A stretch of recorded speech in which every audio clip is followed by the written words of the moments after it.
Well, hello everybody. Sorry it's been so long. I made a couple of videos, but they suck so bad I deleted them. And in the meantime, I've just been super busy. The rig has about 1,000 miles on it now, so it does work.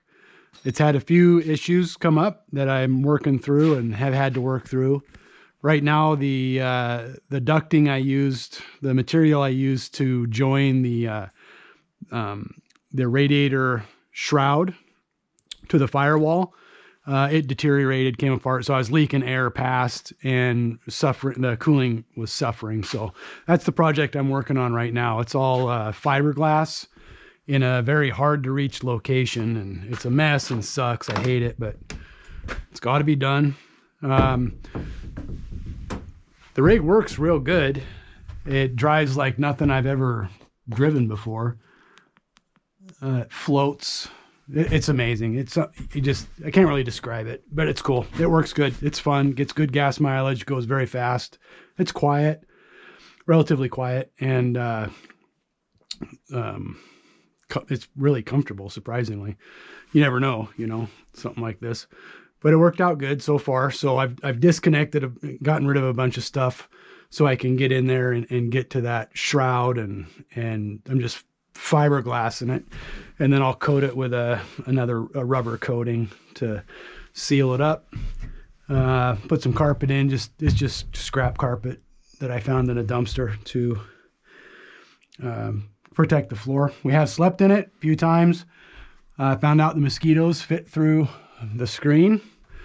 I put some heat and sound deadener on the inside of the cowling, which made a very big difference. An amazing amount of difference for, I think, a 3/8 thick foam liner. I've got the airbags working. So it's got an air tank and a compressor. I don't have the valves I bought don't function properly. I think there's still air in the tank. Yeah, so you can see it goes up. It comes down.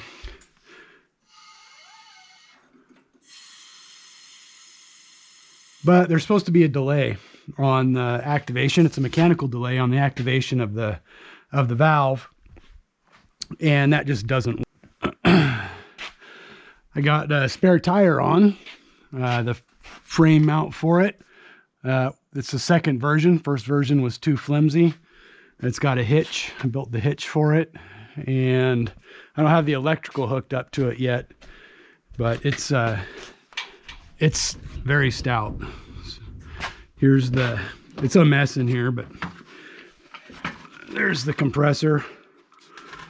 I got a bit of a leak, but a few weeks I lost about 10 PSI, which isn't bad, but I'll find the leaks. What else have I done? Windshield wipers. That was a mess. I don't think I've put a video up on that.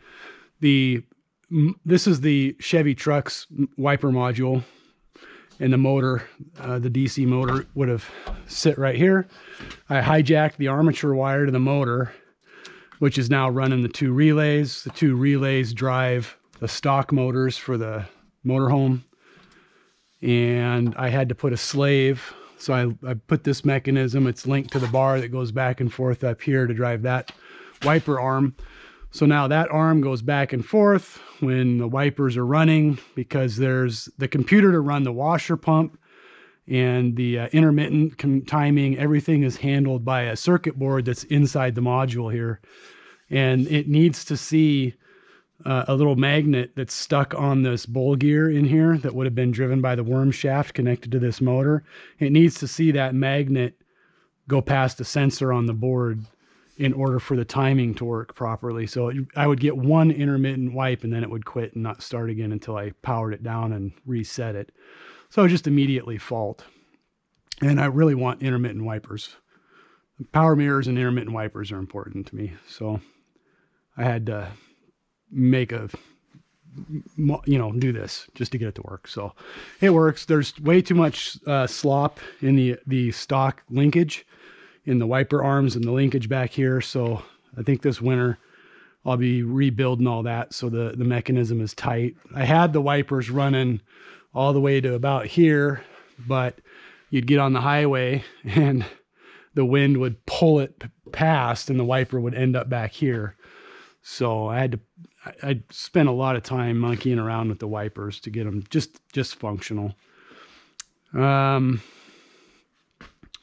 Emergency brake, I don't think I had that in, so there is an emergency brake now, and it needed some work.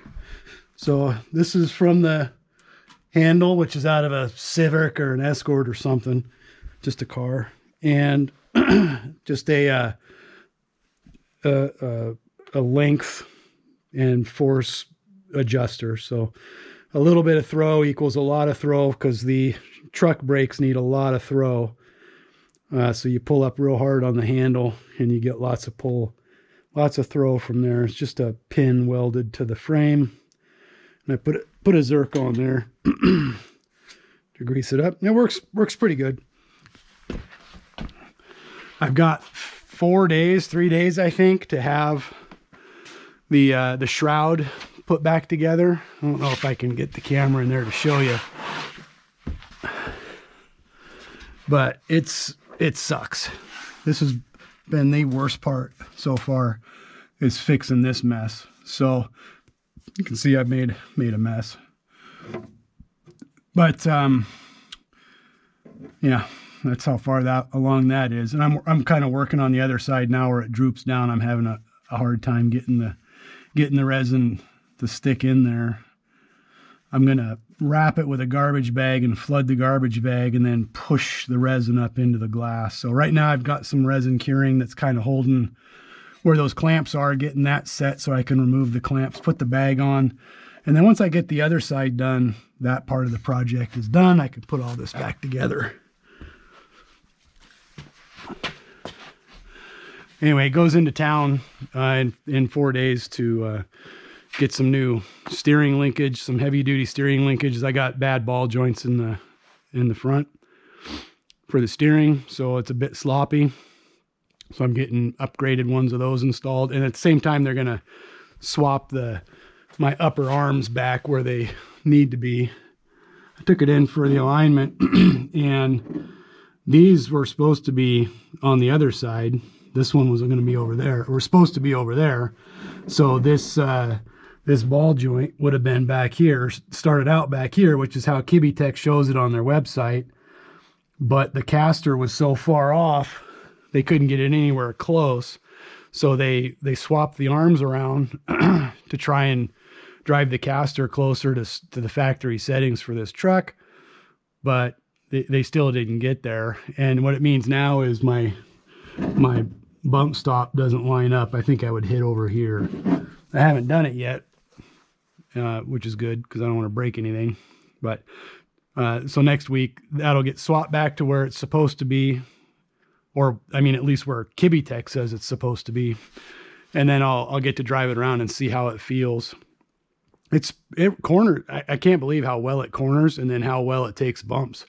It really, all the body anti-sway is handled by the rear end, and the front end's just allowed to float, and you're sitting right over the front tires, and you just float over everything. And then you can feel the back end is where all the body, you know, the rig reacts to the back of the motorhome, which is a little ways back there. So it has this really unique feeling.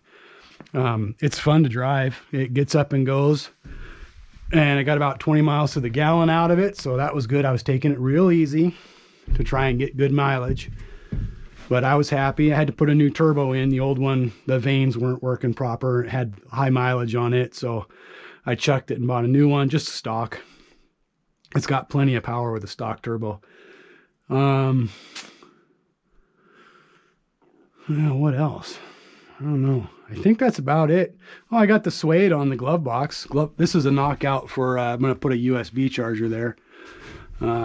We did hook up some, we went on a trip to get the mileage out of it, went a few hundred miles up north and needed something to charge the phones because we had a little Bluetooth speaker in here because I don't have the stereo hooked up yet. I bought one, but I haven't hooked it all up yet. But yeah, this turned out good. I like it. It's very, very stiff. And then I got a couple layers of foam underneath the suede. I'll build a box or a glove box cover for it, and that'll be done. There's the handle for the emergency brake. I think that's it. I've got, I'm going to do a change to the turbo piping. I was having a problem blowing this joint out.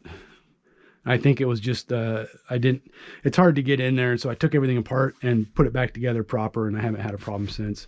I think I had it just the clamp not quite over the bead. I'm going to modify this turbo pipe. So this comes off the engine and goes to this is the intake into the engine. And when the engine moves, it's doing this. So I think I'm putting too much strain on the pipe. So I'm going to cut it and put a boot in. So I've got one more flex joint in that line, and keep from stressing this out too much down here. And then as long as it works all right, continues to work all right, I'll finish sanding all this crap down and skin it. I did buy a flexible baffle for that pipe and for the furnace, because I'll put the furnace in this fall, and then I can button that deck down and put the kitchen in right there. This side is going to get some plumbing, some HVAC, some toilet, and then I can stick it into place and put up the bathroom walls, put up a stainless cover here, the stainless is going to go all the way to here, because the fireplace is going to go here, wood stove. So I'll just carry the stainless from the bathroom this way, tie a wall in, be done with that. I put the seat in.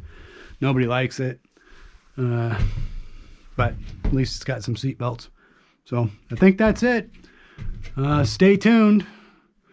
I plan to have it out again here real soon. I'll try and get some driving videos. The ones I've done just really suck. So I got one just pulling out of the driveway here the other day, and I'll post that one with this video.